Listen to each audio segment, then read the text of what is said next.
एक बार एक बहुत बड़ा बिजनेसमैन एक छोटे से गांव में जाता है। उसका प्लान होता है कि उस गांव में एक फैक्ट्री लगानी है। वो एक ऐसी जगह तक पहुंच जाता है जहां पर उसके सामने नदी होती है और उसके सामने गांव होता है। अब उसके पास में दो ऑप्शंस होते हैं, एक कि वो सड़क के रास्ते से घूम करके उस गांव तक पहुंचे जिसमें करीब करीब 8 घंटे लगेंगे क्योंकि डायरेक्ट कोई रास्ता नहीं है वहां तक पहुंचने का। दूसरा कि सिर्फ 20 मिनट में एक नाव में बैठ करके उस नदी को पार करके उस गांव तक पहुंच जाए। तो अपना टाइम बचाने के लिए उसने उस नाव में बैठने का डिसीजन लिया। वो नाव बहुत ही छोटी सी थी जिसमें एक तरफ एक आदमी बैठा था जो कि नाव चला रहा था और दूसरी तरफ ये बिजनेसमैन बैठा हुआ था। तो नाव में बैठने की थोड़ी देर बाद उस बिजनेसमैन ने उस नाव वाले से पूछा, तुझे पता है तेरी नाव में कौन बैठा है? तो नाव वाले ने बड़े ही भोलेपन से कहा हाथ जोड़ करके, नहीं साहब मुझे नहीं पता आप कौन है। तो बिजनेसमैन बोला, अरे तू अखबार नहीं पढ़ता है क्या? हर दूसरे दिन मेरी फोटो आती है अखबार में। तो नाव वाला बोला, अरे साहब मुझे कहाँ पढ़ना लिखना आता है, मैं बहुत छोटा सा था जब मेरे पिताजी गुजर गए थे, तो अपने परिवार का ध्यान रखने के लिए मैं बचपन से ही काम में लग गया और तभी मेरा स्कूल छूट गया।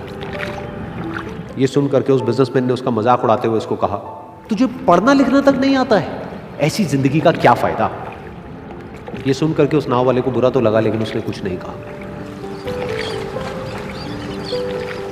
थोड़ी देर बाद वो बिजनेसमैन उस नाव वाले से बोला, अभी कुछ ही दिन बाद ये जो सामने तू जमीन देख रहा है, यहां पर मेरी एक बहुत बड़ी फैक्ट्री होगी जहां पर हमारे ब्रांड की मिनरल वाटर की बॉटल्स बनेगी। उस नाव वाले को बात समझ नहीं आई। उसने कहा, क्या बनेगा साहब? तो बिजनेसमैन थोड़ा सा इरिटेट होकर के बोला कि हमारे यहाँ पर पानी की बोतलें बनेंगी जो तेरे गांव में नहीं बिकेगी लेकिन शहरों में बहुत बिकती है। अरे कभी तू शहर गया होगा तो तूने देखी होगी पानी की बोतलें रखी होती है दुकानों पर। फिर वो नाव वाला बोला, अरे साहब मुझे कैसे पता होगा, मैं तो कभी इस गाँव से बाहर गया ही नहीं। फिर वो बिजनेसमैन उसके ऊपर हंसते हुए बोला, तू कभी इस गांव से बाहर तक नहीं गया, तुझे पता ही नहीं कि शहर क्या होता है? अरे ऐसी जिंदगी का क्या फायदा? उसकी ये बात सुन करके उस नाव वाले को सच में लगने लगा कि मेरी जिंदगी शायद किसी काम की नहीं है। अपनी इस सोच की वजह से उसका नाव से ध्यान हटा और तभी नाव की टक्कर हो गई एक बड़े से पत्थर से, जिसकी वजह से नाव में पानी भरने लगा और नाव डूबने लगी। उस जगह पर पानी बहुत ही गहरा था और किनारा दूर था। नाव वाले को समझ आ गया कि अब इस नाव को बचाने का कोई तरीका नहीं है और वो अपनी जान बचाने के लिए नदी में छलांग मारने ही वाला था। तभी उसने उस बिजनेसमैन से पूछा, साहब आपको तैरना तो आता है ना? तो बिजनेसमैन घबरा करके बोला, ऐसा क्यों पूछ रहे हो, मुझे तैरना नहीं आता है।